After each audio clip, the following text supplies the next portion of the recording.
우리가 지난 시간에 그런 얘기를 했습니다.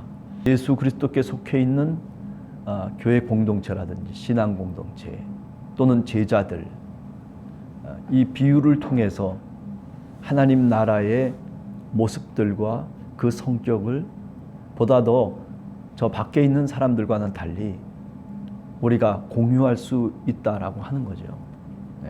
오늘은 씨 뿌리는 비유에 대해서 조금 얘기하고, 그리고 가라지 비유를 설명을 하려고 합니다. 우선 씨 뿌리는 비유를 들으라, 18절에 그렇게 얘기하죠. 그래서 어저께도 얘기했지만은 들을 귀가 있는 자만이 들을 수 있다는 거죠.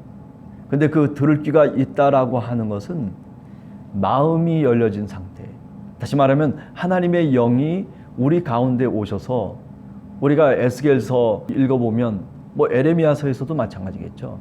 하나님의 영이 오시면, 그러면 굳어졌던 돌과 같은 우리의 마음을 부드럽게, 그죠? 그래서 그 새 영이 우리 마음 속에다가 율법을 새겨 넣는다는 거죠. 그래서 새 시대에는, 그죠? 우리가 에스겔서에서 잘 얘기되고 있듯이 새 시대에는 바로 그런 하나님의 영의 역사가 있을 것이다라고 그렇게 예언을 하고 있는 거죠. 귀가 열려 있는 사람들에게만, 그죠? 그래서 귀가 있어도 듣지 못하는 사람이 있는가 하면 귀가 있어도 듣는 사람이 있고, 눈이 있어도 보지 못하는 사람들이 있는가 하면 그러나 눈이 없어도 볼 수 있는 사람이 있다는 거죠. 그러므로 비유를 들으라 얘기를 예수님께서 하고 계십니다. 그러면서 그 비유의 내용이 뭡니까? 그죠? 아무나 천국 말씀을 듣고 깨닫지 못한다. 이거를 또 잘못 곡해가지고 신천지 이런 사람들은 자기네들만 무슨 꼭 천국의 말씀을, 비유의 말씀을 풀어서 무슨 천국의 커다란 비밀을 알려주는 듯이 그렇게 이제 조작을 해가지고 사람들을 모으고, 그래서 거짓된 길로 이끌어가는 그런 이단들도 있는 거죠. 오늘 19절에 보면 천국의 말씀을 아무나 듣고 깨닫는 것은 아니다. 그죠? 악한 자가 와서 그 마음에 뿌려진 것을 빼앗나니, 이는 곧 길가에 뿌려진 것이다. 씨앗을 뿌리는데 길가에 뿌렸다는 말의 의미가 이거라는 거죠. 하나님의 말씀을 듣고 예배 시간에 설교 말씀을 듣고, 또는 성경 말씀을 우리가 읽으면서 그렇게 신앙생활을 하려고 하지만, 그러나 신앙생활이 안 되는 거예요.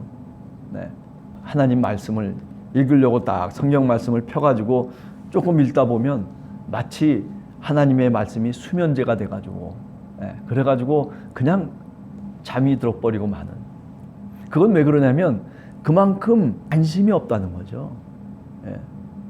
그만큼 낯설다는 거예요. 뭐가? 하나님의 말씀이. 그러니까 내 몸에 익숙하지 않고, 그러다 보니까 그 주님의 말씀을 읽고 또 그리고 듣는다는 것이 지루하고 피곤한 거죠. 그것을 지금 여기 이처럼 표현해주고 있는 겁니다. 그죠? 마음에 뿌렸는데도 불구하고 악한 자가 와서 그 마음에 뿌려진 것을 빼앗아 버리고 말았다. 이 악한 자라고 하는 게 누구를 가리키는 걸까요? 물론 첫 번째로는 사탄을 가리키는 거죠. 그죠? 마귀가. 그런 어떤 영적인 이야기를 할 수 있는가 하면, 두 번째 또 얘기할 수 있는 것은, 이 악한 자라고 하는 것은 예수님을 반대하면서 적대하면서 잘못된 가르침을 가르치고 있는 바리새파의 교훈들, 그죠? 또는 유대 종교 지도자들이 말하고 있는 그 가르침들이라고 얘기할 수도 있겠죠. 우리가 마태복음의 교회의 상황 속에서 얘기하면 이 악한 자들이라고 하는 것은 특별히 지금 교회 공동체를 핍박하고 있는 회당에 속해 있는 사람들, 그런 사람들을 가리키는 거죠. 그런 사람들이 가르쳐주는 그 교훈이라고 하는 것이 오히려 하나님의 말씀을 빼앗아 버리고, 그래서 길가에 떨어진 씨앗처럼 열매를 맺지 못하고 그냥 곧바로 흩어져 버리고 마는 그런 현상들을 지금 얘기를 하고 있다라고 얘기할 수 있죠. 그 다음에 돌밭에 부러졌다는 것은 말씀을 듣고 즉시 기쁨으로 받지만은, 그러나 뿌리가 없어서 잠시 동안은 견디다가 환난이나 박해가 일어나게 되면 곧바로 넘어지는 자를 가리킨다. 그렇게 얘기를 해요. 돌밭에 부러졌다. 우리가 신앙생활 하면서도 이럴 때가 많지 않습니까? 그죠? 말씀을 듣고 은혜 받았다라고 얘기하는데, 근데 문제는 뭐냐면 교회만 밖에 나가기만 하면 뭐 달라지는 게 없는 거예요. 말씀 학교를 가서 말씀을 배우고, 그리고 아버지 학교 가서 많은 것들을 배우고 와가지고, 그런데 유효기간이 한 3개월 지나면 이제 똑같아지는 거예요. 하나님의 말씀을 정말 깊이 있게 내 마음 중심에 새겨넣지를 못하는 거죠. 왜 그럴까요? 왜 그렇게 말씀을 듣는데도 불구하고 뭐 기쁨도 있고 또 뭔가 깨달은 것 같기도 하는데, 그런데 왜 그럴까? 지금 여기는 박해 때문이라는 거죠. 환난이나 여러 가지 어려운 일이 생기게 되면 그 세상에 나가서 그렇잖아요. 똑같은 일들이 또 벌어지는 거예요. 뭔가 가치관이 바뀌어서, 그래서 말하는 거라든지 생각하는 그 과정들이 달라야 되는데, 그렇잖아요. 예수 그리스도를 믿는 사람들은 어떤 관점이 있잖아요. 그러니까 예수 그리스도의 마음이라고 하는 그 사랑의 마음, 또는 뭔가 용서의 마음, 그리고 자기를 낮추면서 겸손한 마음으로 모든 것들을 봐야 되는 거 아니에요. 그런데 세상 속에 나가서 그게 쉬운 일이 아니잖아요. 그죠? 뭐 마치 그러다 보면 내가 손해 보는 것 같고, 그러다 보면 내가 갖고 있는 것을 빼앗기는 것 같고, 뭐 그러니까 어떻게 돼요? 그러니까 다시 또 생활 속에서 전투 생활을 하기 시작하는 거죠. 예. 말씀을 듣기는 들어도 즉시 기쁨도 있고 뭐 은혜 받았다라고 얘기하지만은, 그러나 결국 다시 원점으로 돌아가 버리고 마는. 예. 자, 세 번째, 가시떨기에 뿌려졌다는 또 이 말씀은 어떤 뜻이냐? 말씀을 들었으나 세상의 염려와 재물의 유혹에 말씀이 맡겨서 결실하지 못하는 자다. 우리가 가끔 그런 얘기 하잖아요. 부자 청년의 이야기 아마 여러분들 잘 아실 거예요. 그죠? 예수님께 나와가지고 사실 영생에 대한 의문이 있었어요. 인생에 대한 자기 나름대로의 그 불칫거리가 있었거든요. 도대체 믿음이라는 게 뭐냐, 삶이라는 게 뭐냐라고 하는 그런 원초적인 물음이 있었음에도 불구하고 그것을 갖고 예수님께 나왔는데, 그런데 결국 어떻게 됐어요? 율법도 지키고 또 하나님의 말씀도 잘 지켰다라고 그렇게 자신 있게 예수님 앞에 말하지만은, 그러나 예수님의 한마디 말에 걸려버리고 말잖아요. 그 한마디 말이 뭐예요? 그래, 네가 그만큼 재물이 많고 소유가 많다고 하니, 그러니 그것을 팔아서 가난한 자에게 주고 그리고 나를 쫓아오라. 예수님 앞에서 내가 이래도 이렇게 살아가는 사람이라고 하는 그런 의인 의식을 갖고 살았던 한 청년이, 그 부자 청년이 예수님께 실족당하고 마는 거죠. 넘어지고 마는 거예요. 그래서 어떻게 합니까? 자기 소유가 많았기 때문에 근심함으로 예수님을 따르지 못하고, 그리고 어떻게 했어요? 그리고 돌아가 버리고 말았어요. 말씀을 들었지만은, 또 그리고 그 말씀이 얼마나 귀중한 것을 알고 깨닫고 있음에도 불구하고 또 그분을 따라가려고 했지만은, 그러나 세상의 염려와 재물의 유혹 때문에 결실하지 못하고 그리고 포기하고 마는. 우리가 그런 얘기도 해요. 종종 가끔 뭐 교회에 오면은 뭐 감사헌금도 하고 11조도 하고 뭐 또 주일헌금도 하고 또 그런가 하면 또 뭐 봉헌도 하고 뭐 여러 가지 사실은 써야 될 일들이 많단 말이죠. 그것 때문에 교회 생활 못하겠다는 사람들도 있고, 또 그것 때문에 교회 떠난 사람도 아마 없지 않아 있을 거라는 생각을 해봐요. 왜 그럴까요? 그 은혜 받지 못해서 그런 거죠. 마음속에 감사의 마음이 있어야 되고, 그리고 하나님께 내 모든 것들을 다 드려 아낌없이 드릴 수 있는 그런 헌신의 마음이 사실은 없는 것 아니겠어요?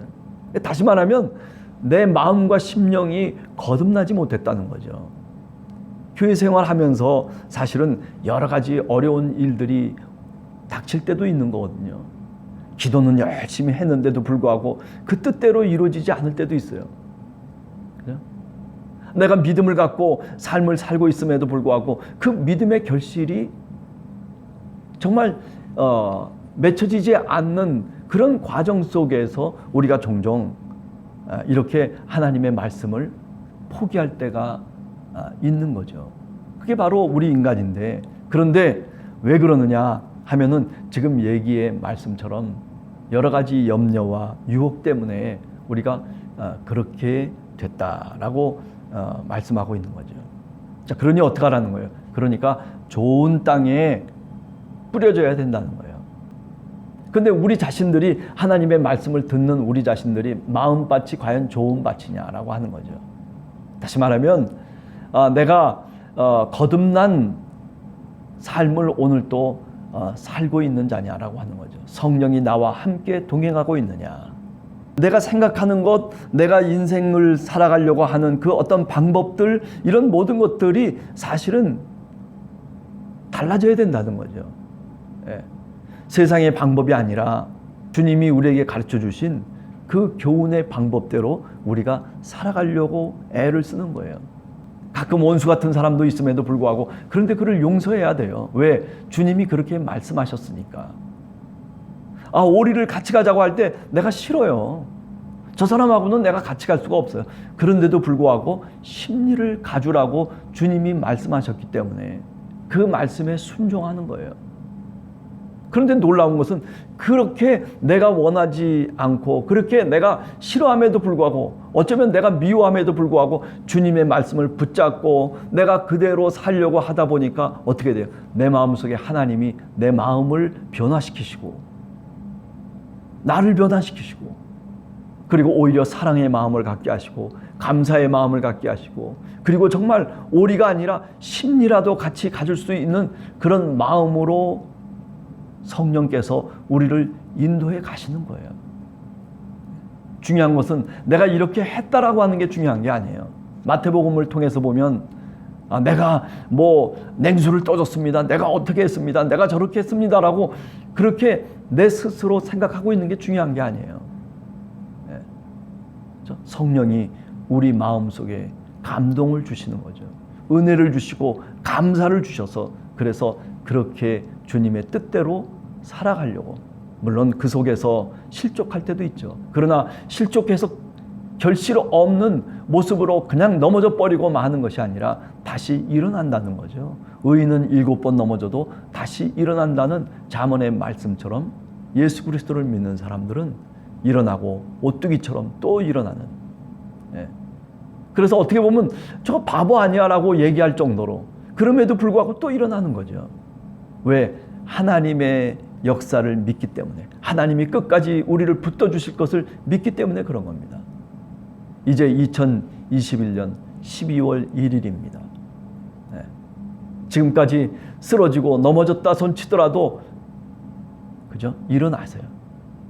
다시 마음을 추스리고 다시 하나님 앞에 무릎을 꿇고 주님의 십자가를 보시기 바랍니다. 그러면 주님께서 은혜를 주십니다. 아직도 31일이 남았어요. 아직도 2021년이 지나가기 위해서는 한 달이 사실은 남았어요. 물론 짧은 기간이지만은 그러나 이 기간 동안 우리가 기도하면서 주님께 무릎을 꿇으면서 예수 그리스도가 이 땅에 오셔서 세상 속에 평화를 주시고 그리고 하나님의 나라를 선포하신 것처럼 우리 마음속에 주님이 오셔서 우리에게 평강을 이야기하시고 우리 마음속에 천국이 이루어지기를 다시 한번 주님께서는 오늘 또 고대하고 계시다는 것이죠. 바라기는 오늘 하루를 저희들이 살아가면서 마음의 천국이 우리 삶의 천국으로 이어질 수 있는 그런 우리 함께하는 교회 성도들 모두가 되시기를 간절히 주님의 이름으로 축원합니다. 같이 기도하겠습니다.